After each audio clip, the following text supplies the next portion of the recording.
Since it is 7 o'clock, I'm going to go ahead and just begin with a warm welcome for those who are still coming on in and didn't hear me say so before. Good evening, my name is Jen Park. I'm the Community Engagement and Talent Development Specialist for the Ramapo Catskill Library System, and we thank you so much for being here this evening with us, as well as alongside the Bergen County Cooperative Library System.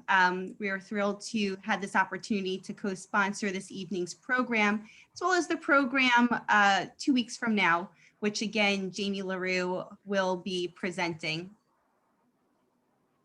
For this evening, we ask that you keep yourselves muted, your microphones as well as your cameras, unless the presenter or myself, for whatever reason, go ahead and ask you to unmute. If you find you have any technical difficulties this evening, perhaps there's a lag in the Wi-Fi or what have you, you can leave the Zoom room, come back in. It will not be disruptive, so please feel free to do so. If you have any technical issues beyond just leaving the Zoom room or coming back in, you can email me, and I'm going to put my email in the chat for you to refer to at any time during this evening's program. It's just jen@rcls.org. A recording of this session will be made available to all attendees, as well as those who are associated with our library systems present this evening. You will be receiving information on how to access that recording. Any materials that are associated with this presentation that Jamie feels would be beneficial will be sent to you following the presentation if you have not received them already. So just be on the lookout for those follow-up emails. Okay. So without further ado, I would like to turn it over for our counterpart for this evening's program, Dave Hansen, the Executive Director of the Bergen County Cooperative Library System, who will be saying a few words. Thanks, Jen. We're excited to be here today with Grace and her team from RCLS. You know, this is what consortium is all about. It's about sharing resources for the benefit of all. And we think this is a great example of how that happens. We're excited to have so many folks. You know, I always say, I don't know about much else, but it takes a community to have a library. And tonight we have directors, we have staff, we have folks who just care. And that's really what tonight is about. It's about just caring. And we're excited. And I'm going to encourage you all, because if you like this one, there's a sequel, as Jen mentioned. And what's better than to having a binge advocacy event? So please, please, please come back. So again, we're very excited here at Buckles to have you all here. We're very excited to be a part of the partnership with RCLS. And we're very excited to be working with Jen Park, who's doing an amazing job getting us all together. Thanks again, guys. Thank you so much, Dave. So at this time, I would now like to introduce Jamie LaRue, our presenter for this evening. I've actually had the pleasure of hearing Jamie speak in person during the pre-COVID times. His talk was engaging and welcoming and warm, and he answered so many questions. So we will have time at the end for your questions to be answered as well. So fear not, he is prepared with, I'm sure, many responses to those questions. So let's learn a little bit about Jamie though. So Jamie has appeared on National Public Radio, been quoted and highlighted in newspapers, the Denver Post, New York Times, the Washington Post, the Wall Street Journal, magazines, Forbes, Governing, and has hosted an author interview cable TV program. And there's so much more, but one of the highlights is that from 1990 to 2014, he was the director of the Douglas County, Colorado Libraries, widely known as one of the most successful and innovative public libraries in the nation. Awards include Colorado Librarian of the Year, Castle Rock Chamber of Commerce's Business Person of the Year, the Julie J. Boucher Award for Intellectual Freedom, Colorado Association of Libraries Career Achievement Award, renaming of the Highlands Ranch Library to the James H. LaRue Library. Sounds familiar. And in 2014, he embarked on a career of writing, speaking, teaching, and consulting. From January 2016 to November 2018, And this is when I had the opportunity to meet Jamie. He was the executive director of both the American Library Association's Office of Intellectual Freedom and the Freedom to Read Foundation. In 2019, he returned to independent consulting, where we have had the opportunity here tonight to have him with us. So thank you so much. Enjoyed this evening's program and presentation. Jamie, go ahead, take it away. Well, thank you so much, Jen, and thank you, Dave and Darlene, and thank you all of you for inviting me to speak with you. So let's, I'm going to try to share my screen here. So give me just a moment, please. And now we need to get back to the, okay, so Jen, you should now be seeing the opening screen. Did it work? It worked. Okay. In 1990, I went to work for what was then called the Douglas County Public Library System. And it was, in fact, ranked as the worst public library in the state by virtually every measure. We were open 4 days a week. We were serving about 1,500 square miles. I think I had 14 staff. We had one reference librarian. We didn't have any children's librarians at all, about one children's story time a week. And so when I first applied for the job, I said, you know, I have long believed in something that I first encountered in Illinois and then discovered again when I went to Colorado, called a district library. And unlike a municipal or association library or many other kinds of county or various forms, this is an independent taxing district. And I really believe that this was the future of library funding because it got you out under a governing authority that tends not to prioritize library funding very much. And I said, I've always wanted to try to launch this new idea, this new district, and convert from a county, get out from under them and become an independent district. And so they said, okay, well, that sounds interesting because our budget is in a lot of trouble and we need help. So I got there, and when I first went out, I said, okay, I went to all the usual suspects. I was armed with all the facts and figures. And they were like the Chamber of Commerce head, the mayor, all the usual suspects, almost all of the men. And every one of them said, well, gee, Jamie, we're glad that you're here in our community. And yeah, everybody loves the library, but this is a very conservative county. And the odds of forming a new independent taxing district and spending more on taxes, that's quite a stretch. I don't think that's going to happen. And I went back from that meeting pretty depressed. And I said to the person who kind of oversaw our computer system, just out of curiosity, what kinds of data elements do we have in our database? And we had gender at the time. I doubt that they do anymore. And it had addresses, of course, and it had the year of birth, so we could kind of track age groupings. And I said, what percentage of our users are female and what percent are male? And it came out that about 85% of our users were female. And so I said to our campaign committee, why am I talking to men? What I've learned is that women, about 98% of the public libraries in the United States, most of them founded between about 1880 and 1940, were founded by women. So I said, so what I'm going to do is every time I saw 3 women standing together, I went up and I said, have you heard about the library campaign? And the whole message that I found that resonated with this community was what I called a campaign of shame. I said, we are the worst public library in the state. Here are all of the measures. And at that time, 1990, there were about 65,000 people in the whole county, but it was just about to take off. And from 1990 to 2000, it was the fastest growing county in the United States. It went from 65,000 people to 300,000 people. And many of the people that were moving down were fairly well-to-do. They had moved from, larger urban areas. They wanted this amenity. They had children. They were very well-educated. They were pretty flush. They had some money. And so I went around saying, we are awful. And they said, well, are we even worse then? And every community has a town that it's right next to that it looks down its nose at. And they would say, we're even worse than Albert. And I said, much worse than Albert. And amazingly, so when I showed up, I went around at the very end to all of the usual suspects again. And I said, just wanted to see, can I get an endorsement from you? How do you feel about the library? What do you know about it?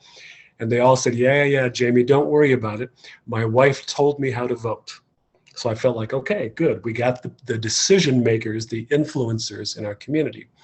I walked in to watch the election results come in, and from the get-go, early votes all the way through the final tabulations, we won by a 2-to-1 margin. So a campaign of shame established an independent public library that went from about 1 mil of tax levy, to 2.5 mils. Well, from 1990 to 1996, we said, okay, we made a bunch of promises. We opened every one of our libraries, 5 libraries then, for 7 days a week. We started doing 3 story times every day at every one of those branches.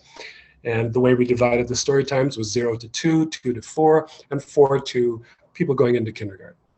And so what we found was we immediately were taking off. We opened up a new library in one of this Highlands Ranch area that was eventually named after me.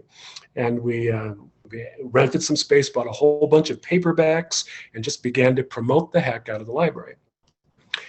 About 1994, after 3 or 4 attempts, there was an anti-tax activist from California who succeeded in getting on the ballot, and finally, after 3 tries, succeeded in putting a tax limitation measure that said it could only grow as fast as inflation.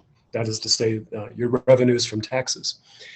But the problem was, as I mentioned, we had taken off like crazy, and suddenly property values were rising. But because of this tax limitation, we weren't getting that 2.5 mils, and we realized we were going to have to build some libraries. So we went out in 1996 and said, okay, we keep our promises. We are a trusted institution. The things that we said we would do, we checked off every single one of them. I went around to all the usual suspects. They said, we love what you're doing. We think it's great. And I said, because we can predict this population growth, and because we've got a good sense of the metrics about how do you place a library within a rapidly growing community, we're going to make a promise that you've never heard before.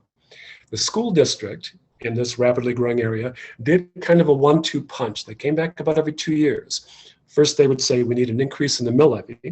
And then they would say, oh, we need a bond, because now we have to build new buildings. We've got the money to operate it now, and just went back and forth. And our pitch was something different. We said, what we're going to do is we're going to raise the revenue and save it, and we're going to pay cash. Not a penny of your money is going to debt. We thought that would resonate. I walked in 1996, hadn't heard anybody say anything about being opposed to the library. Quite confident. And then I looked at the early votes, and at this time, this is pre-internet, where the person from the election office would come out and they would put an overhead on a projector and write down the votes. And to my shock, we were losing by 1%. And so for about 6 hours, as we waited for all those votes to come in, it was going up and down by 0.1%, and finally, we won by 1%. And I remember being baffled by that. I thought, how is it possible that when our message was, we're awful, we got money, but the message was, you can trust us, we're competent, we are starting to win awards, and we just barely eked by. And so then I found, as I got curious about this, something new was happening at the county. It was called the Geographic Information System. And what they had done was they had tracked every household in the county, and this enabled them to say, here are all the fire hydrants, here are all the roads that are coming through, every piece of property was there. But they hadn't figured out all the ways that they could use this marvelous new analysis tool. So I came back to them and I said, I've gone through our database and I've deduped everything, so I just have unique addresses. And I wonder if I give this data set to your GIS system, Geographic Information System, can you tell me what percentage of our households have an active library card? And they said, oh, fascinating idea, we'd love to do that. And here's what we found. In across the district, 51% of our households had an active library card. We won by 51%. And I said, okay, is that a coincidence? Now let's go back and take a look at precinct results. And what we found was that where there were over 50% of our households with the library card, we won, and where there were fewer, we lost. So I concluded, therefore, if I can grow market penetration, if I can find a way to make a positive connection with every household, not just every patron, like at least one person in the house, I'm probably more likely to win elections. So then I put together this thing, and I called this model Chasing the Library Patron. And this pretty much guided what I did for the next 10 years. And so at the bottom of this pyramid, here's what I've learned. If I were to say to most of you, tell me who you serve in your community, you'd say, oh, we serve everybody. But probably that's not true. Everybody who comes to the door we let in, or at least we used to before COVID, and we shortly will be again. But what I've learned was that if you provide just the basic library services, you have a circulating collection, you answer reference questions, there are some children's services, you provide some programs, there's access to technology, you have meeting rooms if you have enough space, you're going to get about 30 to 50% of the population.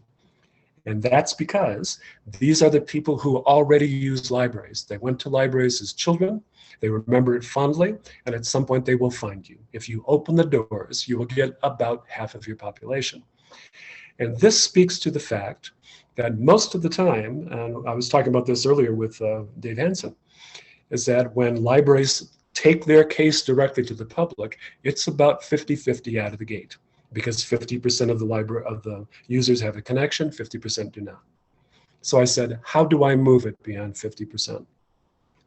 At about that time, and I was working with the Chamber of Commerce, I heard about this marvelous team of marketers called Cahoots Incorporated. They were two sisters, one did all the messaging and one did all the graphic design. And I heard about them because their first client was somebody who ran a manufacturing thing, and they said, okay, yeah, well, we can generate some business for you. And they were so successful that they drove the business out of business because it didn't have the capacity to keep up with the demand. And I thought, that's some impressive marketing. So I went to them and I said, so what can you do for us? We aren't very sophisticated about this. Where would you recommend that we start? And they said, we would like to do a communications audit with you. And we'll begin like this. Give us a copy of every piece of paper you have, anything that says library on it. So the library card. When you send an overdue notice, we want to see the envelope and the notice. If you put a sign on the door that has your hours, we want a copy of that sign. If you have a program that you're putting on, we want to see that. If you have a registration for summer reading program, we want every piece of paper you've got. Well, as you might imagine, and I'm sure this is true in your library too, we had thousands, tens of thousands of pieces of paper. So we put it into something like 18 boxes and sent them off. And they said, wait about 6 weeks and we'll come back. I said, great. 6 weeks later, they came back, and the look in their eyes, I can only describe as pity. And they said, oh, tell me, do you need any kind of advanced education to become a library director? I said, oh, indeed you do. I got a little huffy and said, yes, you have a master's degree in library science. It's a graduate degree. And they said, well, you know what? Graphic design requires a degree too. I said, and I want to say this as gently as possible. You folks are amateurs, and let me show you what I mean. And so she would pull out of all these things that we had provided and said, see here, you have something advertising a library program that doesn't have your logo on it. You have something here that has one logo on the envelope and a different logo on the notice. You have a flyer that did put the logo in one time, but it's in a different location on the page every time. And sometimes you elongate it. Sometimes you wind up using different colors.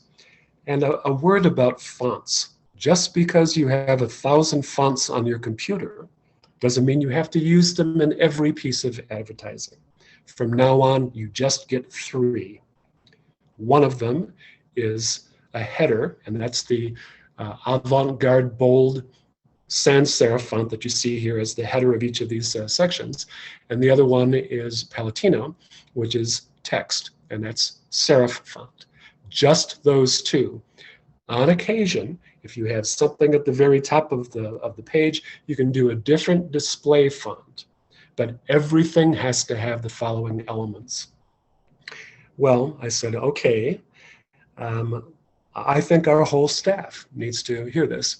And so we did a staff day, brought these people in, and they held up all these examples, and they said, look, the way marketing works, the way public relations works, and I want to make a distinction. Public relations is one-way communications. This is remember us fondly and often. We are promoting things that are happening in the library. And we just want this to be out there and be consistent. And I said, from now on, in the old days, we would say, we did a couple of flyers on pink paper because it really popped. And then we ran out of flyers. And so we did them on orange paper. And that looked great too. Well, our communication experts said, here's the issue. Marketers talk about reach, how many people you reach, and how often they see something. In our society, you have to see something 7 to 13 times before you see it for the first time. And think about all the ads that pop up on you when you're on the internet. At first, you don't notice, and finally it's like, oh yeah, that's sort of familiar. Well, remember I mentioned that opening the doors, you're going to get that 50% of the population that uses the library. And for many of you, I'm guessing, that are in this presentation, you used the library as a child. And then as you got to the teen years, you maybe drifted away, might have come back to do some homework there, maybe a little socializing. You visited once or twice during college, and then we didn't see you again until you had your own children, or you lost a job and you needed to retool, or you were dealing with an illness, or your spouse or your parents were dealing with an illness, or you just discovered that you were pregnant and you wanted to come in and read up on all that stuff. So the point is, if you want to capture new library users, you have to capture them in a moment of life change. And the only way to do that is to have consistent, graphically sophisticated messaging that goes out over and over and over. I have to tell you that my staff really resisted this. I discovered in this moment that every one of them secretly believed themselves to be a gifted graphic designer, until we could show them the work that they were doing and say, it's not sophisticated. And because we're doing an amateur job of it, it's just like throwing money away. Let's up our game. Let's become professional. Let's learn how to do public relations like professionals. Well, we did this for 2 years. And then I went back to and nothing else, we're doing all of our business, but doing a real concerted public relations effort with people who knew what they were doing. 2 years later, the GIS system informed us that we now had 65% of the households with an active library card. I said, great, 65 is good. It may not always be enough to win an election. How do we get more than that? And so then I started talking with Cahoots and some others, and they said, well, now you need to talk about marketing. If public relations is one-way communications, marketing is two-way communications. And here the idea is that you're doing surveys, you're doing focus groups, and then you change. And so I kind of got into this one day when we had gotten some new benches outside our main library. And I was sitting out there talking to my wife, and somebody came out and said, oh, I've seen your picture in the paper. Are you the library director? And I said, yes. And they said, well, I wonder if I could talk with you. And I had these fascinating kind of exit interviews with people as they were leaving the library. I got so intrigued by that, we made a list of everything that we thought somebody might have done in a library. And we caught them on the way out and said, what did you do here today? And it could be you had a public telephone and I came here to use that. It could be you had a public restroom and I used that. It could be you have a copy machine. I said, just tell me everything you did. And the number one thing that came back was people were there to check out something and take it home. Okay, great. Number two thing they did, bring it back. I like that. That means you're not losing inventory. Good move. And the third thing kind of surprised me. They said the third reason they came to the library was to talk to somebody, not necessarily staff. It could be that they met somebody that, they sat in a magazine room with, or it could be they sat in a study room together and maybe they were practicing Spanish or all these things, but it always involved some group togetherness. One of the other things we did is we said, okay, well, now we've done that. How do we reach the people who are not library users? We're not catching them when they walk out the library because they don't come to the library. Well, remember that we had the geographic information system. So that actually gave us the addresses of the people who did not have a library card. And we could drive through a neighborhood and say, okay, this is a senior area. This is a young family area. This is an area where it's been around and most of the kids are now teenagers. So we would send invitations to come to focus groups and say, for instance, we invited a group of teens. And we said, we'll give you pizza and we have a facilitator not associated with the library. Because even people that don't use the library don't want to hurt librarians' feelings. So we had somebody that wasn't familiar to them. And I want to point out the question that we never asked. We never said, well, what do you think the library should do for you? Because here's the truth. The public doesn't know. It's not their job to know. And the suggestions that they give you are things you may have been doing for some time. What you ask them about is, talk to us about what you do in your world. Do you read magazines? Where do you find out about them? Where do you get them? Do you read books? How do you know about those? What movies have you seen? Do you listen to books in your car? Do you have a tape? Do you have a CD? Are you streaming? I mean, how do you use it?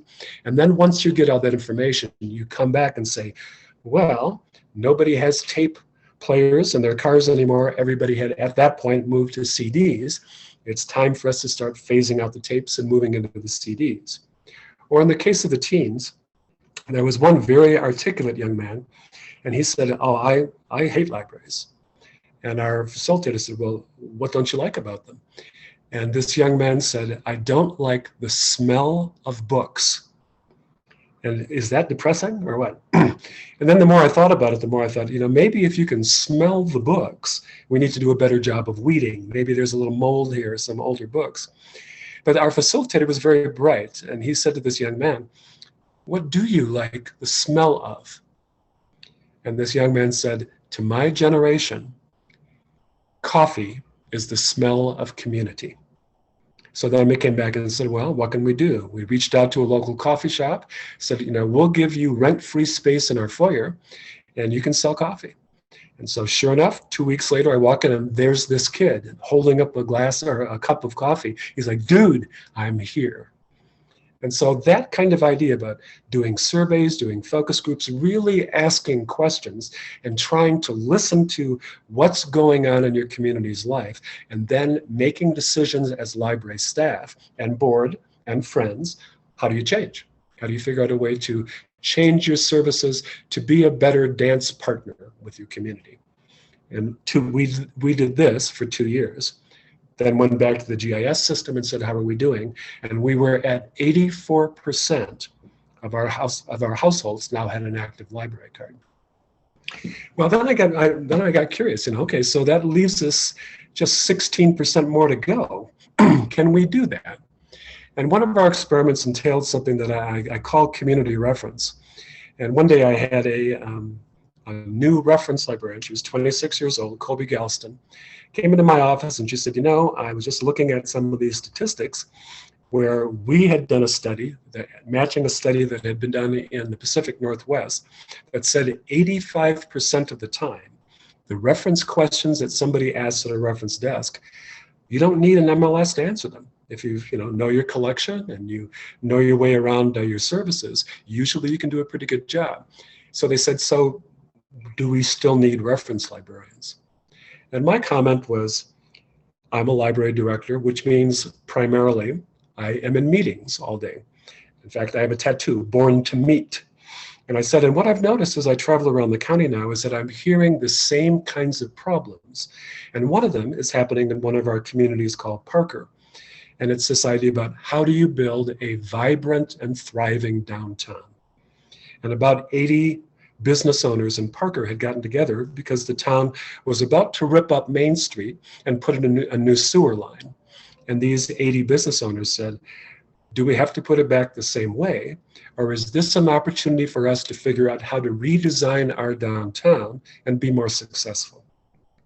So I walked in one day to this group of gentlemen, and they were all men. And I said, just wanted to let you know that the work that you're doing is so important for your community. I've decided to assign a reference librarian to you. And they looked completely baffled. Their comments were, well, our children love the library, meaning that we don't think the library does very much for businesses, but they were friendly enough. And after about 2 weeks, Colby came back to me and said, okay, I think I've identified the 4 leaders of those 80 people. Am I right? Are these the right people? And I said, yes, you absolutely have. And she said, well, now what? And I said, now I would like you and your branch manager, at this point we were up to about 7 libraries, to take these people out one-on-one and over lunch, and the library will pay for the lunch. And I want you to do a deep reference interview, find out what are they trying to accomplish? What are the issues they have as businesses? What are the real questions that they have? What do they want to know?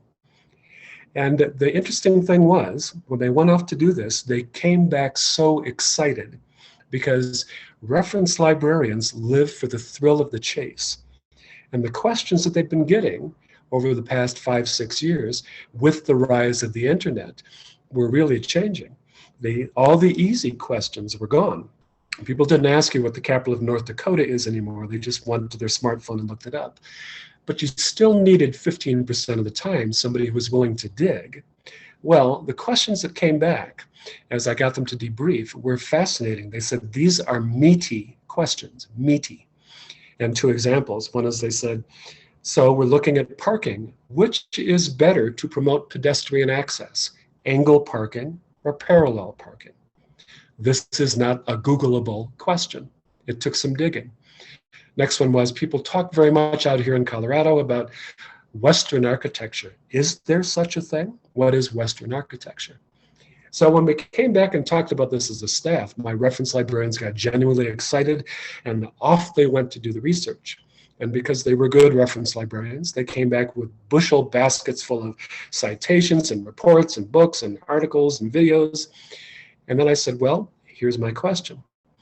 Let's think about how we typically do reference in a library.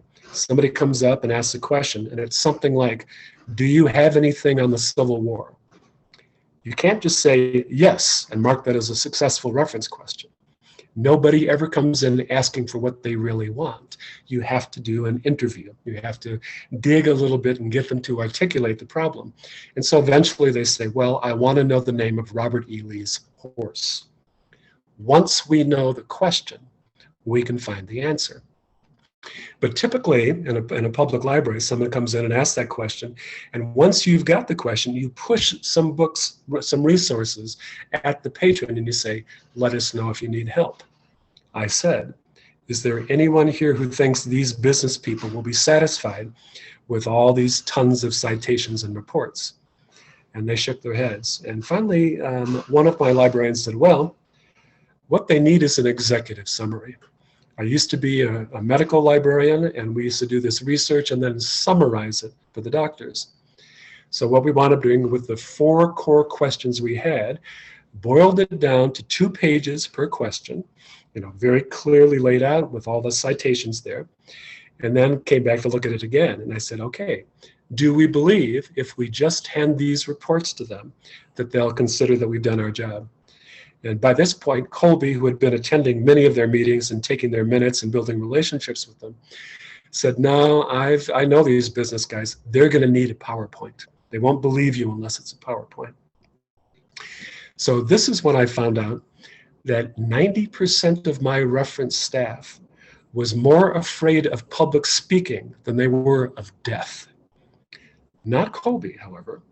And everyone else was saying, well, although I'm very comfortable one-on-one, I am terrified to get up in front of 80 successful business people and try to answer their questions, but I'm happy to work on the PowerPoint. And by this point, Colby was fearless, and she said, if you'll do the PowerPoint, I'll deliver it. So on the day that she showed up, they were all there, 80 people, sitting up, and they watched Colby, and she put up the first slide. You asked, which is more conducive to pedestrian traffic, parallel parking or angle? Parallel, she said. Next slide. And they were all sitting there listening, absolutely rapt. She went through the 4 questions, and her final slide was, and here's a list of all the sources that we consulted. They waved that away. That didn't matter to them. And they did something I had never seen until that moment. They gave my librarian a standing ovation. When was the last time your librarians got a standing ovation? And so they took all these recommendations, and I said, this is wonderful. They took them back to the town. They wound up rebuilding Main Street, and they accepted every one of our recommendations. So then I went back and I said, well, our project is now complete. Gentlemen, I am taking Colby back, and we're looking for a new project in our community. And I saw in their eyes kind of a momentary panic. It's like, but we need a reference librarian for our work. And I would submit to you that that was the first glimmer of the value of a public library to the business community. And then I said to them, by the by, just out of curiosity,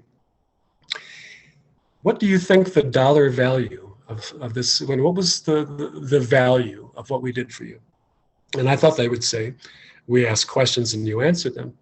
But they said, no, what your real value to us is when we went to the town to say we wanted these changes made, they said, well, where'd you get all this stuff? And we said, the library.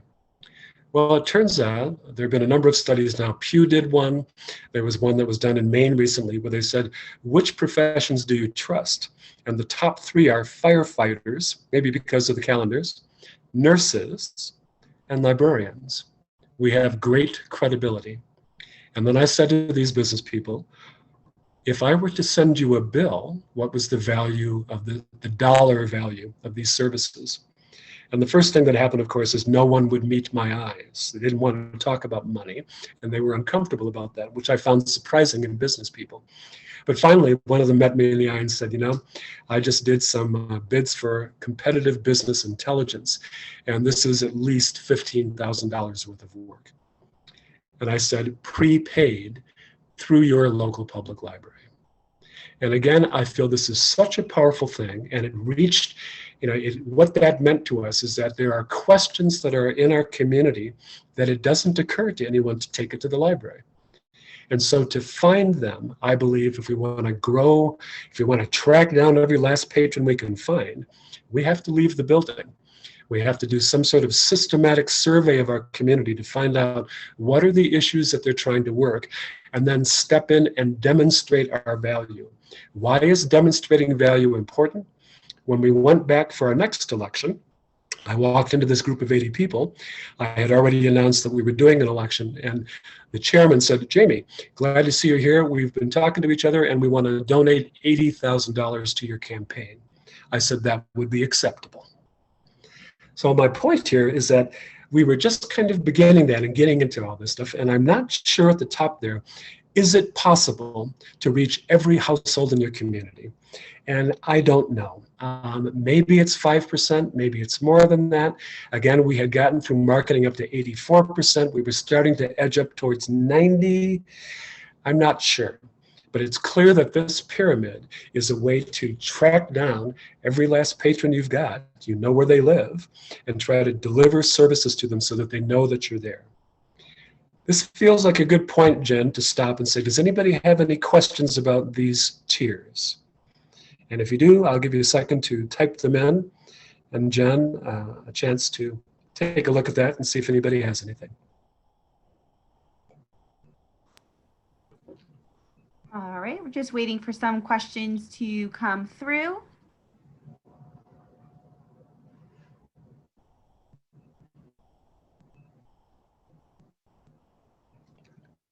I've talked about this pyramid so many times, it kind of makes sense to me, but I'm not sure how common concepts are to people.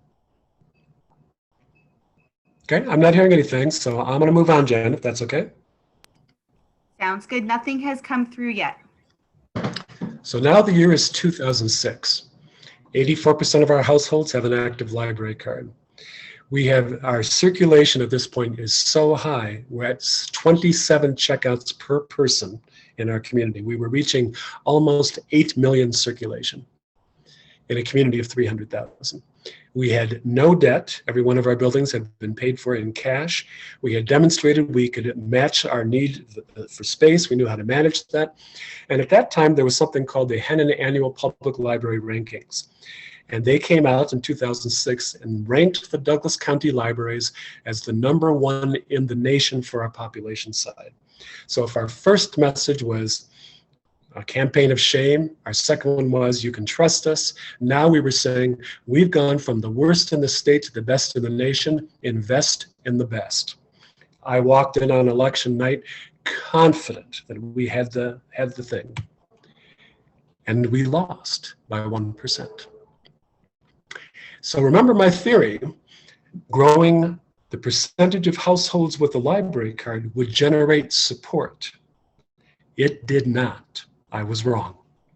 It was devastating. I cannot describe to you how brokenhearted I was and how astonished I felt that everything I had been doing for 10 years was faulty. It was wrong. Well, about that time, I was also a member of the Members Council of OCLC. OCLC is a international cataloging interlibrary loan company. They do an integrated library system as well. And at that time, they just come out with a study that they called it From Awareness to Funding. And they said, we're going to tell you some things here that you're just not going to believe. And the first slide they put up after talking to 8,000 people was they said library use has nothing to do with library support. And I actually jumped up when they showed the slide, pointed at it, and I said, that's true. Because I remembered standing outside the library trying to promote our campaign.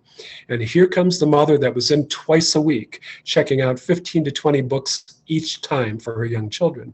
And I said, hope we can count on your support. And she said, my taxes are too high. Use has nothing to do with support. In a library district to the north of us, there was this wonderful gentleman, about 84 years old, and he would come in once a week, dragging in one of his well-to-do friends, and he would say, look at this wonderful building.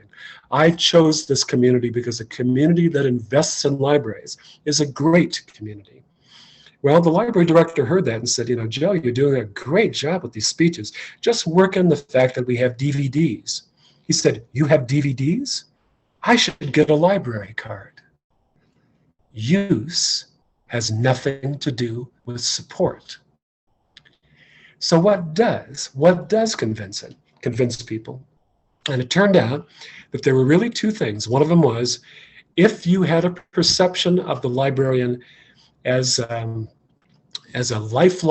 passionate advocate for lifelong learning, you remember that person. If I remember walking into the library when I was in 5th grade, and Mrs. Johnson, the teen librarian, said, Jamie, I have been saving a book for you. I know this is what you need to read. And she handed me, a 12-year-old, the Dialogues of Plato. Who would do that to a 5th grader? Only a librarian, right? And I took this book home and sat down on the porch outside my house, and I opened it up, and the sentence was, and Socrates asked, what is wise? I've been thinking about that ever since. I wound up getting a philosophy major. And incidentally, I found that to be very important in life, because many people will tell you what to do or how to do it. Only a philosopher can tell you why. Anyhow, this kind of underscores the idea that this is why service is so important. If somebody walks out of the library thinking, boy, that person, they get me, they're passionate about providing things to me, it doesn't matter if it's the janitor or a shelver or someone with a degree. The public thinks that's the librarian, and their impression of you is the greatest single predictor of whether or not they will support the library. So service matters. And then finally, the idea was that if you just see the library as transactional, you come in and ask for something and you get something, and you talk about all these numbers like businesses do, like circulation is equal to profits or something, that doesn't move anybody's mind. If they want to see you as transformational, not informational, someone that really changes their lives. So at this time, I got so fascinated by how do you get somebody, again, in a very conservative community, with this very, very strong kind of anti-tax sentiment. How do you get them to change their minds? And it turns out the book that kicked it off for me was something called The Happiness Hypothesis by Jonathan Haidt. And he summarized 50 years worth of new publications coming out where suddenly there was this whole waterfall of information. And here's the story that stayed with me. There's a man who's driving in Michigan on an icy road, and he slips, spins out, runs into a telephone pole. He strikes his head against the steering column. When he regains consciousness, the nurse says, "Sir, are you able to understand me?" And he said, "Oh, yes, I can understand you." I said, "Great. Can you move your fingers and toes?" He said, "Yes, I can." So, well, that's wonderful. Can you sit up? He could. Can you eat? He could. And they said, "Well, we thought you'd taken quite a blow to the front of your head here, but looks like you're okay." He went home and came back in 2 weeks. And he said, "No, you're right. Something is wrong with me. I don't have any feelings. And when I first read that, I had this kind of quick little twinge to thought, that might not be so bad. So often we get so muddled and so caught up in emotional turmoil. Wouldn't it be fine to be like Spock? You say, that's rational, Captain, or that's not rational. Suddenly you could be clear. But it turns out that someone who doesn't have those feelings can't make a decision. They get up in the morning and they say, okay, what should I have for breakfast? Well, maybe I'll have cereal because fiber is good for you. On the other hand, maybe I should have eggs because it's not a bad idea to start your day with protein. And then they would, on the other hand, and they would be paralyzed. What brain research has told us is that when we make a decision, it is an emotional decision. And then we arrange the evidence to justify our prejudice. What he said is that ultimately, we are not thinking creatures who feel, we are feeling creatures who think. We use both of those things, but not in the order that we would like to think. Another book that I read by Jonathan Lair says, but those emotions aren't irrational. Often emotions are deeply empirical. And he cited a study about someone who was playing a card game. And you can't really know this, but one of the decks that you're drawing from, there are 5 decks, everything that comes out of that deck is poison. But statistically, it takes a while to get there. But even before you get to statistics, people's skin, they would measure galvanic skin response, and people would tremble and they'd have a little bit of sweat when they would start to reach for that poison deck. Our emotions, our feelings about this help us predict the future. Another book that I recommend is My Stroke of Insight by Jill Bolt Taylor. And she also has a wonderful TED Talk that I recommend to you. And she was a brain surgeon living in Boston and woke up one day and got on her bicycle inside of her apartment. And as she was biking, all of a sudden, it felt to her like the whole left side of her body was merging into the wall. And she shook her head and said, God, well, that's weird. And then as she's walking through her apartment, suddenly she had a moment of absolute bliss. And she described it like this. She says, you don't really think about it, but you're commenting all the time about what's going on. You're constantly talking to yourself. And suddenly that monkey mind, as Buddhist meditators call it, that monkey mind always commenting and making little observations, just fell silent. And she felt a moment of bliss. And then it kind of came back and she said, oh my God, I think I'm having a stroke. And at that moment, she went up to she said, I think I better call 911. But she couldn't remember 911 and said, well, I'll call work. But she couldn't remember work number. She saw her business card and suddenly found she could no longer read.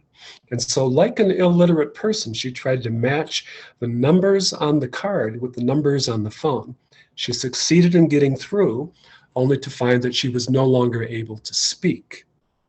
Person on the other end of the line recognized her voice as she tried to talk and sent an ambulance and she made it to the hospital. Well, what had happened was she had an aneurysm. A blood vessel burst in her brain and it flooded the whole left side of the brain, which is the side of the brain with language. And so it took her almost a year to recover. And the way that she finally knew she was recovering was one day a nurse walked into the hospital room and was frowning. And all of a sudden, Taylor heard this voice. It said, oh, she doesn't like you. She's never liked you. But because she had lived without that comment for a long time, had lived on the emotional, insightful side of her brain, she said, oh, I don't like that story. Tell me another one. And immediately, because something that human brains can do immediately is come up with an explanation. We tell stories to ourselves all the time, and we can change the story. And then finally, a delightful book called Being Wrong by Catherine Schultz, highly recommended. And she said, she would have conversations that would start like this. Have you ever been wrong? And people would say, oh, God, yes. She said, good, because I'm writing a book about it. So you should interview me because, man, have I been wrong. And she'd say, great, tell me about it. And all of a sudden, people would get a little tongue-tied because it turns out that we go through stages of being wrong, much like stages of grief. You've got your mouth open, words are coming out, and all of a sudden you feel a little uneasy. You're not sure if what you're saying is true anymore. You haven't quite integrated it, but it feels a little wrong. And then somebody says to you, "You're wrong." And our immediate response is, "No, I'm not, you are." Denial is our first response. But then as you think about it, you come back and say, well, I was almost right. I was right about most of this. I was just this one small piece that was wrong. And then the third stage is you come back and you say, you know what, I was misled. It's not that I was wrong, it's people told me things and they were wrong and I believed them. And then finally, the last stage of acceptance is not, I used to believe this, but I discovered I was wrong. What people say is that I never really believed that. Nobody ever gets married thinking this is going to end in divorce. But once it does, they say, from the beginning, I knew. Because we're always going back to edit our memories to make us look right. Well, all of this stuff was really fascinating to me. At about this time, there was a new problem that was coming up. And OCLC underlined it, and they said fewer libraries are making it to the ballot or winning when they do. Across the board, public support for public libraries is declining. It was a 20-year trend. This study that they did in 2006, they redid in 2016. And what they found is that although in the past, our use was rising, even if support was falling, because we were marketing for use, not marketing for support, not advocacy, but use. Now, in many locations around the country, public use is declining, and this is even before COVID. There are a number of reasons for that. One of them is the rise of the internet, the rise of the ebooks, the predatory pricing that many publishers charge for ebooks, meaning that we can't buy as many of them, so our inventory is falling. But the deep issue about this goes all the way back to LBJ defeating Goldwater. And Bill Buckley and some other conservatives got together and they said, we're tired of losing presidential elections. We need to reframe things. And by a frame, I mean, for instance, first time you go into Chicago, you go, it's raining. Second time, it's raining. And now you build a frame, it's always raining in Chicago. You go the third time, it's dry. Fourth time, wonderful weather. Fifth time, terrific. I say, what do you think of the weather in Chicago? They say it's always raining in Chicago. This is called confirmation bias. Once you get this picture in your head about how things are, you only see things that support that belief, and you truly don't see things that deny it. Well, there's another wonderful book by George Lakoff where he talks about frames and repetition. And he says that frames are very, very powerful. And what Bill Buckley and some of these other conservatives did, and this is not a political thing, it's a funding thing, is they put two words together that had never been next to each other before: tax burden. Before then, you might say, well, yeah, my taxes are too high, or I don't like taxes. But it was the mark of citizenship. How did they get Al Capone? He didn't pay his taxes. Say to somebody, you're a crook. They go, hey, I pay my taxes. So if once you accept the premise of tax burden, the only other option is tax relief. So there was the frame, 1965, and it has been repeated and repeated and repeated and repeated and repeated until today. If you look up your own tax form when you're filing it, you'll see that calculating your tax burden is on the form. Ladies and gentlemen, the biggest issue that we face in America today is this lack of confidence or belief in the value of investing in public institutions. The belief that taxation is a kind of theft instead of a very intelligent investment strategy. So then I learned, so how do I change the frame? How do I get into this once somebody has the frame? And here's what brain research tells us. The way to the brain is through the heart. And I'll tell you a library story, and then I'll deconstruct it for you. Let me get a little sip of water here. Caden was 3 years old. He was a very, very bright little boy. And at about the age of 3, he went through a period where he started to stutter. And this is quite common, more common in bright little boys than in girls. It happens more often with boys. And usually it's no big deal. If you just, patient, or you do singing with them, or you do rhymes, or you read to them, or you get them to sing, it's not a big deal and it passes quickly. But Caden's father was a jerk. And when Caden would stutter, his father would stutter with him. He would say, "Say your name again, Caden," and he'd laugh. Well, this went on for 2 years, during which time the wife decided the husband was abusive in other ways and she got rid of him. But by then, Caden had a problem. He stuttered badly. But Caden was so smart. He was one of the 1% of the human race that just by having his mother read to him all the time, taught himself to read. Mother brought him to the library all the time. So one day he's standing in the library and he looks over and he sees a little girl reading to a dog. And I have to introduce Max. Max is a retired greyhound. Retired because the very first time he ran a race, he burst out of the gate, ran down the track, saw, stopped, smelled, and watered the roses. This ended his racing career. He was then adopted by a childless couple who discovered that Max just adored kids. So they trained him to be a service dog, brought him to the library, and kids would read to him 3 times a week. Well, after the little girl finished, Caden picked up a book and ran over and sat down and started to read to Max. But then he got stuck.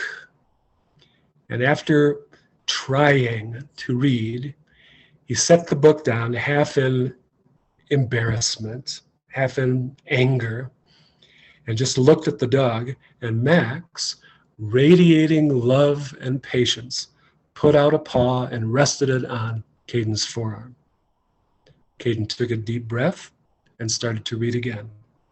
Now, I am not saying that all of Caden's problems disappeared in that moment, but his mother saw the anguish and she saw the relief, and she said, "I'm going to bring him back to read to that dog every time I can, and I'm going to get him signed up for some speech therapy classes." Well, she did all that, and 4 years later, she wound up writing a letter to the library director saying, "Just wanted to let you know that Caden was just cast in the lead role in our school's version of The Wizard of Oz. Caden doesn't stutter anymore. Thank you," she said, "for saving the life of my son." In the library that year, there had been over 370 sessions of children reading to dogs. And one of the things we've learned is that early literacy, confidence with language and reading, is strongly correlated with childhood well-being, longevity, whether or not you're free or in jail, and how much education you get and how much money you'll make. That's life, liberty, and the pursuit of happiness. Libraries transform lives. Okay, that's the library story. And you'll notice it only takes about 3-4 minutes to tell it.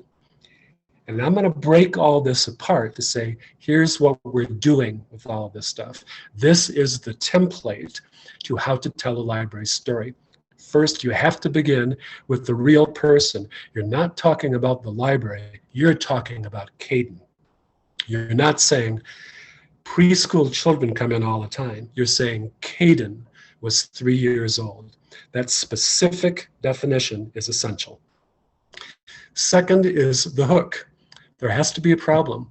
And once you heard that Caden stuttered, I had you, right? I had an emotional hook. You're saying, oh my, what's going to happen? And then you introduce, and I call this a couple of things. It could be a library intervention. It could be a library action, but it is the library as supporting character. It's not about the library. It's about Caden. And so what did the library do? Well, we had a read to dog problem. And then we need a happy ending. The story has to resolve. He doesn't stutter anymore. And what happens in that moment is something very powerful. What brain research tells us is that, again, if I walk in, I just start hitting you with data and saying, no, you're wrong, I got to change this. What do we know happens? Well, it's denial. I don't change anybody's minds with information. But if I tell a story that captures your interest and it resolves happily in that moment, there's a flood of oxytocin that goes into your brain that feels good. And in that moment, the frame cracks.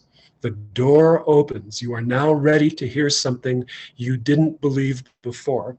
And at that point, there are three things, and I've got two here, but I'll tell you about the third one. First, you have to tie it down with one fact, not 20 facts, not a brochure, not a new flyer, not a recitation about all the services you provide. One fact that says, yeah, this is real. There were 352 programs like that this year. And then the thing that I slipped in is something that I learned from somebody else just recently, and that's called a public value statement. And this was pushed by an economist who's very clever about this. And he says, we have found that after that story, if I give you that broader context about the big value statement, the meaning of it, our contribution to this community, now you have this whole sense of context. This story not only gives you a different frame, it gives you a different sense of the wall that the frame is hanging on. And then finally, a tagline. I have a preacher friend and he says, this is the phrase that pays. I have to give some memorable line, tax burden, transforming lives, okay? A new frame. So when I was doing all this stuff, and trying to figure out a way to pass an election and trying to figure out how to run up against a big challenge that was happening in the state of Colorado at that time, where that same anti-tax activist was coming in trying to roll back taxes by 50%. Is to say, what does research tell us about the messages that resonate? And OCLC's research kind of suggested these four. If I say the library transformed a life, if I have transformed your life, I've got you for life. If I remind you that I require your support. My story about going into Parker and redoing Main Street to make it more successful and profitable. Libraries transform communities. We build community. And then again, that business about what you believe about librarians. If you think they're passionate advocates for lifelong learning, you say they're worth investing in. And finally, that idea about mostly, as we discovered during the recession, and I think many of our libraries will rediscover after the pandemic, is that if you lose your job and you have to come in and retool, or you have to figure out how to apply, if you're applying for Walmart, you have to apply online. And so there are many studies about return on investment that, again, following a story can be very significant. So now, what I'm going to ask you to do, and I'm going to give you about 4 minutes. So I will not be speaking for 4 minutes. I'll be happy to answer some questions, but what I want you all to do, pull out a piece of paper and tell me a story following this structure. And so you need to give me a real person, a problem, what the library did as a supporting action. Give me a happy ending, give me one fact, and if you don't have it quite right, that's okay. And then just give me that phrase that pays. And the phrase that pays is, I want to constrain you to using one of these four. Libraries transform lives, the easy one. Libraries transform communities, a powerful message right now when everybody's been so isolated. Librarians are passionate advocates for lifelong learning, or libraries are a smart investment. So I'm going to give you 4 minutes. Begin. Jen, I'm going to ask you though, while everybody's reaching for paper and pen, have I had any questions or comments that have come through chat in the meanwhile? Yes, actually, there are a few questions. One is, where do you start with the community businesses? I think the easiest one is the Chamber of Commerce. Virtually every community is going to have one. If not, you might go to the town and ask for a business development person, or the county to see if they have a business development person.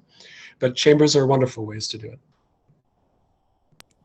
Thank you. Another question was, did you put out press releases announcing the success of the Out of the Building endeavor?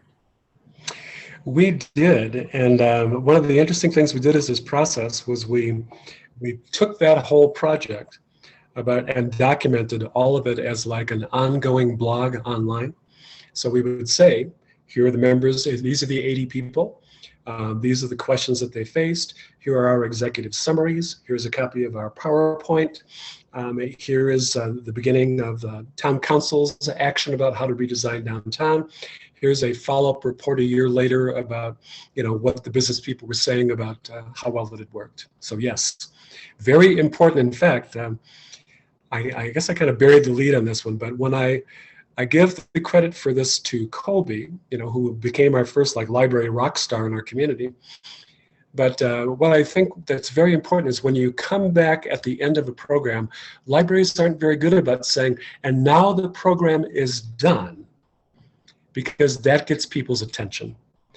And by saying that, this is over, who is going to want us next? We kind of got them like, how do I get a librarian in my next project? So I think that very important to do a debrief whenever you wrap up a project and ask them what the value was, because they'll tell you things, and because they told you, they'll believe it. Excellent, thank you. Do you factor in the law of diminishing returns? Tell me more. I'd like to know more about that. I guess I would say, feel free to type into the chat any greater amplification, but I think that often when I talk about this with people, they say, okay, this is the embedded librarian principle, right? And I say, well, no, because we tried that too. If you go around and say, okay, we're going to send our library out of the building and they're going to go to a League of Women Voters meeting, and they're going to show up at every meeting. Well, it turns out that maybe there's no big project going on there that really needs a librarian. This is not just visibility. This is actually demonstrating value. So what I found is that, diminishing returns, if they go to the League of Women Voters and there's no project, you say, great, wonderful to meet you all. I'll see you next year. And keep moving. Don't keep investing in something where you're not getting a return. So that's my response to diminishing returns. Do something that actually has an impact in your community. What was your library's total annual operating budget at the time all of these developments were happening? Changing very rapidly as we went through it. As I mentioned, I think we started somewhere around 650,000. Because we had that 1 mill, that a lot of property. And by the time we were done, we were up to almost 21 million. But here's what I want people to know about this. I don't think it's about budget. Except that, of course, you do have to have enough people to keep the library open when somebody leaves, right? So if your library is smaller than 2 people, it can be a challenge. But even then, it can be done with, with board members, with good volunteers, with the Friends group, with the foundation. So it's really just more about a commitment to say, you are deciding to do a systematic outreach to your community. You've put together stories, you figured out a way to deliver an advocacy package that's based on touching people's hearts. Thank you. Do we have time for another question? Is that Yeah, okay? I'll take one more. Okay. How do you handle infrastructure/bond issues? And how do you handle previous administration mishaps versus new management? Excuse me. One of the things I want to emphasize very much is that often people say, we need a bond. We have, terrible infrastructure needs. We, have to make our case, and they jump into advocacy 3 months before an election or 3 months before a big pitch to a city council. That's not going to work, or it's not going to work very often. It should not be directed by a crisis. What I'm suggesting is this kind of advocacy, and the second kind of advocacy I'll talk about at our next session, is something that you have to do for a generation of librarianship. It's something that you have to do all the time. It can't just be in a time of crisis. It has to be you're telling the story of the value of the library to the community in every single thing that you do. And so then when you come back and you say, okay, well, here's our infrastructure need, it's not the library needs, it's the community needs this. And to do that, the library has put this issue in front of the community so we can solve that problem for you.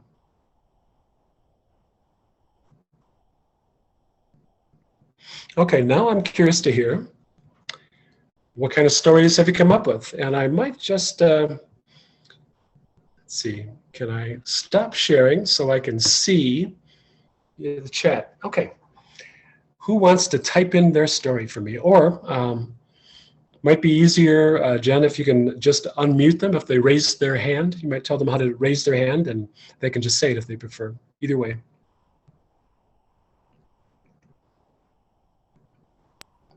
Don't be shy. This is my favorite part of the program, is because I learned so many wonderful stories.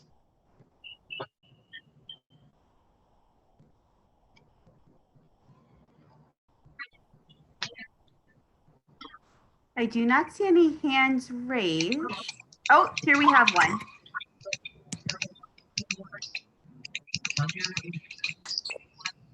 I'll start to make Okay, it thank easier you. for others. Thank How's you. that? Good. Okay, so his name is Joey. He was bored at school because there was no robotics available in his grade/school. So he took a course at the local library with a robotics program they had. He had a great time, but he furthered his interest and he actually got a part-time job teaching other younger kids robotics at the library. The library has taught over 100 classes, and libraries are a smart investment because he's going into a very financially satisfying career of robotics. Excellent, excellent. Irene, good job. Okay, so first I want to thank you for going first. That's always a difficult thing. And then I want to know if may I have your permission to kind of workshop this one a little bit? Oh yeah, go for it. Because here's what I've learned. This process of writing stories is iterative. And the more you practice it, the better you get at it. You have all the elements, and as I go through, I check to say, okay, did you give me a real person? You did, Joey. I might have liked a little more detail just to help me connect with them. How old exactly was Joey? What did it feel like for him to be bored? Was he acting out? Give me a little more depth about the hook, right? Why it's an emotional problem. Then it's like, what was the library intervention? Very clear. Here's the robotic stuff. Was there a happy ending? Absolutely. Did you give me a fact about what was going? Yes. And you tied it to one of the less obvious final messages. So pretty good. Let's say practice that a couple more times and you got it. Because keeping that template in your head makes it, I think, much easier to keep track of all of the elements in the story. Right. I mean, if I were to do it again, I would say that he spent a good 5 to 6 years at the library continuing his pursuit of robotics. So it wasn't a one-time engagement. So I turned it from a bored student into a dedicated learner. Yeah, yeah, that's big stuff. Okay. Okay, sounds good. Thank you. Thank you, Irene. And I see here, the local Lions Club did not have the field that they normally used for their annual carnival fair. The library offered our rear parking lot and undeveloped property behind the library, as well as offered to help run the main gate. Lions Club later voted to donate a percentage of the gate receipts to the library for children's programming. This developed a great partnership with the Lions Club programs and the library. The library helped to build a community. Okay, so I'll workshop that one too. First thing, do I have a person? I don't. And so that makes it much harder to get the emotional hook, right? If you're talking about an organization, it's not the same thing as an individual. So what I needed to hear was something like the president of the Lions Club, and make it, flush it out so I can connect to that person, and then give me the hook. It's like he'd gone to all these other places. There was no place that was available. They thought, we have the money we raised for this is used for so many good things. We just can't do it this year. And then he thought about the library, so make it personal, and then have the library step in to solve it. And then at the end, did I have a happy ending? Yes. Did I have one fact that tied it down? It might be more like, The library participates in 8 different festivals a year, and we are always willing to help our community. And then that tagline, very important to pick a consistent and small number. Because again, who's your competition? Tax burden. They've been saying it for 50 years or more, over and over and over. And if we come up with a new advocacy catchphrase every 2-3 years, it's not going to succeed against tax burden. So you've got a good first draft there. Go back and try to tighten that one up. Here's a good beginning. Well, either Eileen or Richard can go. Eileen was up first. Great beginning. Tanya was evicted from her living space from her abusive boyfriend. Got me. Okay. Tell me the rest of that story. Eileen, can you? Yeah. I wasn't doing well that way. So Tanya was evicted by her abusive boyfriend from her living space. Problem was she'd no money, nowhere to live, hungry, absolutely desperate. The library connected her with, well, she came to the library. That was her first place to come. And the library connected her with local social services and kept up with her as she progressed. Within 2 years, she had a job, small apartment, and was smiling and was spending a lot of time at the library using our computers and things like that. When Tanya heard that the library director was retiring, this was 2 years later, she came in from another town. She wasn't even living in our town anymore. And told me that the library had saved her life. And so then the tagline would be, librarians change lives. Okay, excellent. The only thing I heard, very powerful, had my interest from the get-go. I think the only thing I didn't hear as an element there was the fact, right? And so it might be something like, we have X number of public PCs, we have X number of... Oh, okay. I used the part about Tanya coming back as the fact.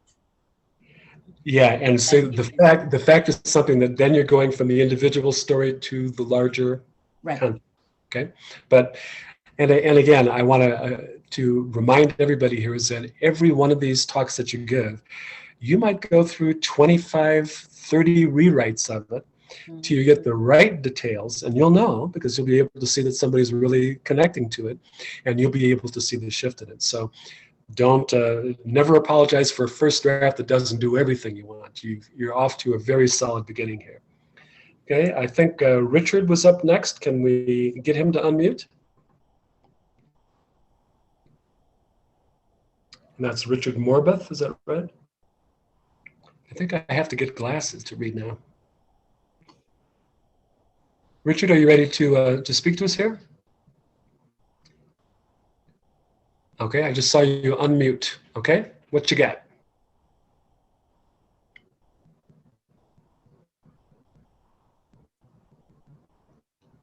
I see you're unmuted, but I can't hear anything.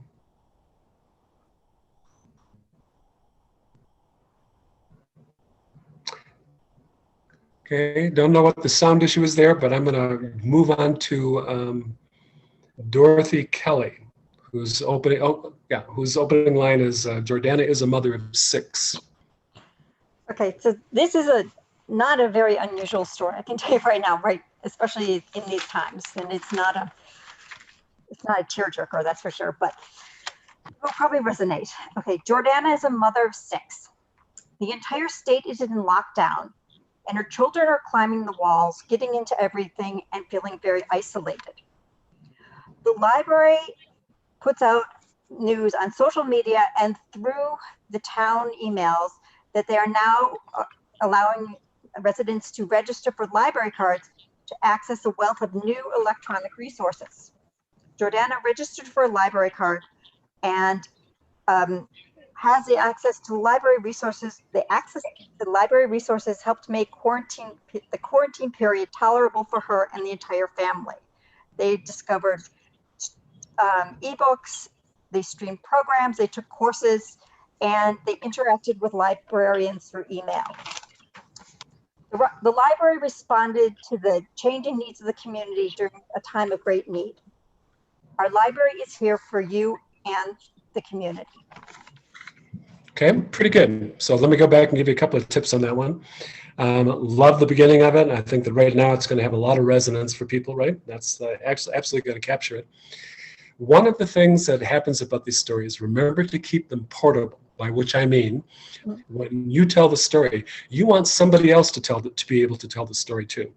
Okay. So make sure that you're always keeping the focus on the people and not, the library. It's easy for us to slip over into saying, well, the library did and the library did and the library did. So be careful about that. Much better to say, Jordan, she came, she said, I need some help. And then she thought of the library, Okay. So keep the focus on her. And then the last one, again, is like, again, a fact when you talk about is not just that the library responded to the community. I think they need numbers. I think there really needs to be a number to it. And it might be nothing more than, last month we had over 15,000 accesses to our EBSCO database. Just some number like that, because that's what grounds it. Not just a general statement, but something quantifiable and specific. So we've got about 10 more minutes, and I've got a few more things to do, but I see we've got at least 2 more stories coming in here. This is all being recorded, so save them. 2 points to make. I made the point about portability. And the other one is that even though I've given you this kind of structure, recognize that sometimes a wonderful story just falls into your lap. It doesn't follow this structure. And when it does, don't worry about the structure, tell the wonderful story. We did this workshop in Kansas, I think it was, and there was a woman and she said, Homer came in and he was 94 and his wife of 75 years had just died. And we didn't see him for a while. And then one day he walks in the libraries and he said, ladies, congratulate me, I'm getting married. And the reference librarian says, well, Homer, that's great. Who's the lucky girl? He says, no, that's why I'm here. I need a wife. You have to find me a wife. And what I love about that story is that obviously he trusts the librarians, right? He really believes that the biggest issue in his life can be solved by people that work at the library. And when you find something like that, it's just gold. So, to kind of wrap up this section, the reason this is so important is that we squander opportunities to be library advocates. You're walking through the grocery store and somebody says, hey, Nancy, how are things going in the library? And you say, oh, well, yeah, it's such a problem. That's city council. Well, instead, you say, Caden was 3 years old. And you've got him, And so collect these stories. Okay, I want to go back now to wrap up with a few things I've got here. I'll have to share my screen again. Hang on just a second.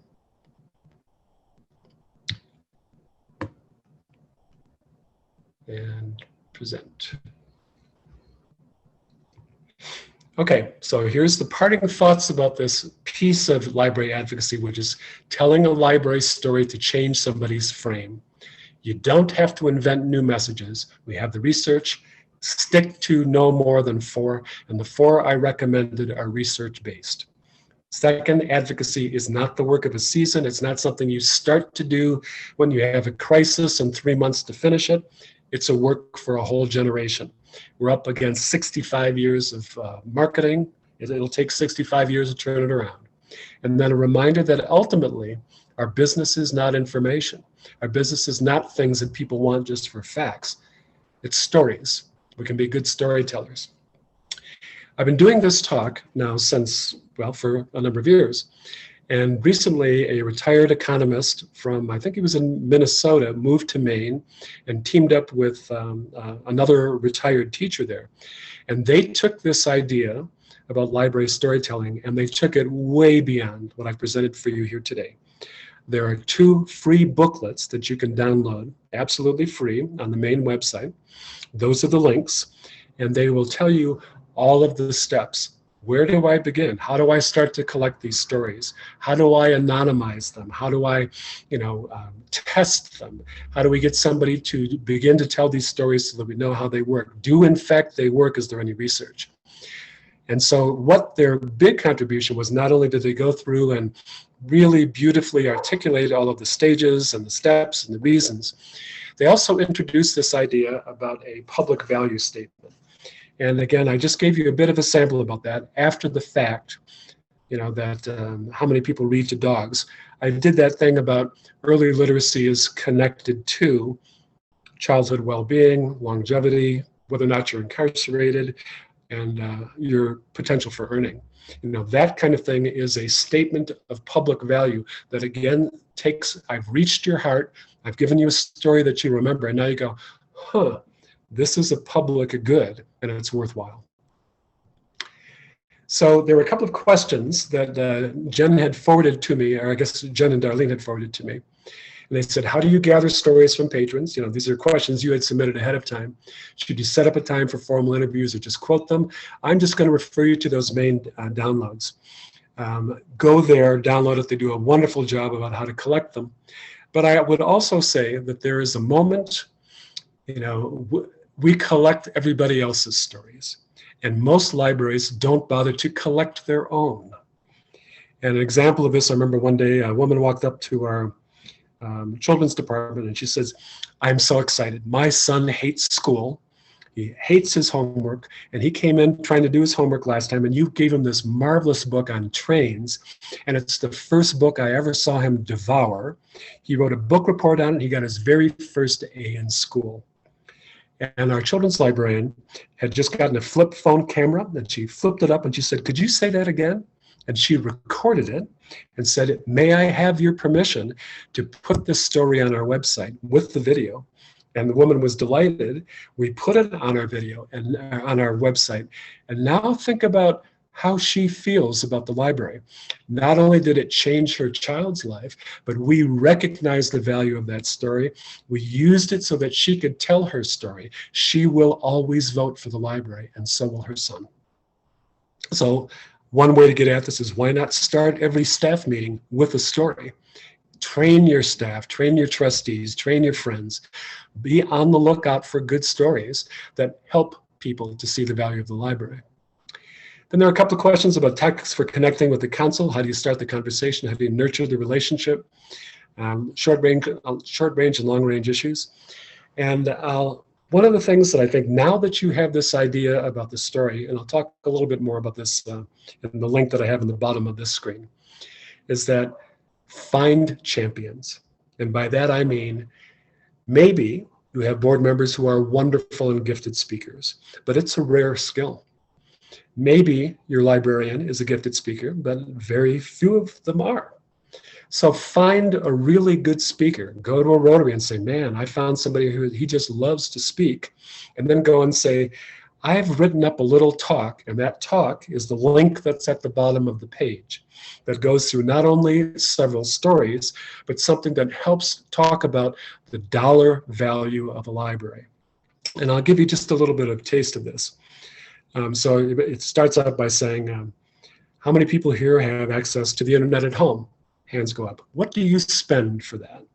And you get people to shout it out, so it's an interactive piece, and they say, well, yeah, I spend 60, or I spend 80, or I got a bundle, and it's like 150. It's okay, and how many people subscribe to cable TV or streaming? And how much do you spend? Well, it could range anywhere from $80 up to $300 if you get all the sports channels. How many people subscribe to Netflix? What does it cost you per month? Well, okay, it's $9.95. How many people have a cell phone? What's your plan? How much does it cost you? And when you do all that, then you stop and you say, okay, so when we add all that up, we're talking $300 a month for internet, TV, Netflix, and cell phone. What do you get out of that? And people start and they go, well, we get education, right? Because on TV, I'm only watching documentaries. And we get recreation because, okay, I lied. We watch pro wrestling because it's hilarious. Why am I on the internet and cell phone? Because I want human interaction. This is how I stay connected to my grandchildren or to my family that's off in other parts of the world. And then you say, what do all of those things do for your community? And it's a rhetorical question, right? It doesn't do much of anything. And then you say, but how much do you spend per month? You know how much you spend for all these other things, $300, but how much do you spend per month for the public library? And then everybody realizes that they have no idea because you don't get a monthly bill for your library. But the answer, according to the American Library Association, is on average, everything from the high to the low, it's about $7 per household per month. Do you get education for that? Yes. Do you get recreation for that? Absolutely. Do you get social connection? Sure, the Boy Scouts meet there, the Rotary meets there, you go to programs all the time. What does it do for your community? It identifies issues and it connects people in your community. So the next time someone says, my taxes are too high, you say, you spend $300 for these things, $300 a month for these things, and $7 is too much. So that's a different kind of storytelling. And it's based on another Dan Ariely, who talks about you can't compare unlike things and expect people to make the connection. You can't say, hey, we only need one more latte a month, because lattes and libraries are not the same things. There was a question about using social media effectively. How often is too often to post on social media? And I say first, it's more important that you are regular and predictable and stick to a schedule rather than saying, I'm going to upload something every hour. And then next week it's like, well, it's every week. And then it's every month. Once a week might be plenty. Once a day is great if you have interaction like on Facebook. But generally speaking, it's more important to be predictable than daily. Then the next thing about political lobbying during austerity budget, again, I cannot overemphasize enough. If it's librarians or board members who are asking for this stuff, you have a dog in the hunt, right? You're seen as you're already on the dole. Recruit gifted speakers. And don't put bad speakers up there just because they're your library director or the board. There are many skills that are needed to run a library. Speaking isn't always the one that you expect the librarian to have right now. Find gifted speakers to do that lobbying for you. Then the strategies to engage the younger patrons to support the library, engaging all parts of the population. That GIS stuff is wonderful for that. It may not secure support, but it's a marvelous way to reach everybody, combined with a marketing strategy that emphasizes the public value, those facts and the stories. How do you advocate using marketing promotional tools? We're going to talk to you about that. You can find local marketers, again, talk to your Chamber of Commerce to find out who has a good reputation. United for Libraries is wonderful for this kind of work. There are other people that are in this field that can work with you on that locally. And then it says, libraries offer the world to everyone, but not many people take advantage of what we provide. How do we gain awareness and participation? And that's everything I've been talking about here today. So I think I ran 2 or 3 minutes over, so I should stop. But I will stop at this point and go back to share and take any final questions. Okay.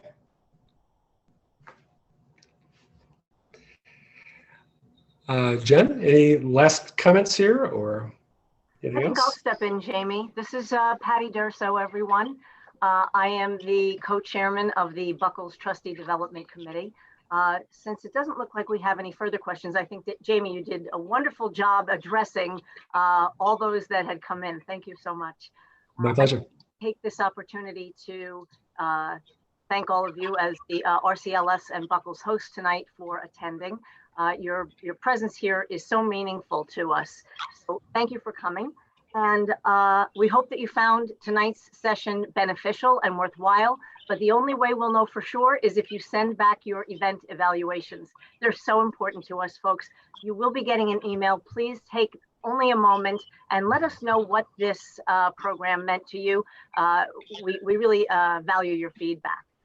For those of you who are trustees, you're eligible for 1.5 hours of continuing education credit, and you will be receiving your certificates in the emails. Finally, you all know this is a 2-part session, so that means we have a lot to look forward to. Our second session is Thursday night, May 6th. That's just 2 weeks away from tonight. If you are registered, you're all set. You don't need to do anything further. You will receive the link to that program the day before. If you're not registered, what are you waiting for?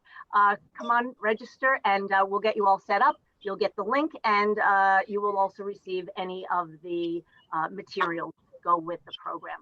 Now, I do see, I'm going to just quick look in the chat because I see a lot coming in. I think it's mostly some lovely feedback and thanks. So I think that we've got everything taken care of. If there's no further information from our attendees, then I'd just like to bid all of you a fond farewell and a very good night. Thank you, Jamie, and thanks everybody for coming. Thank you.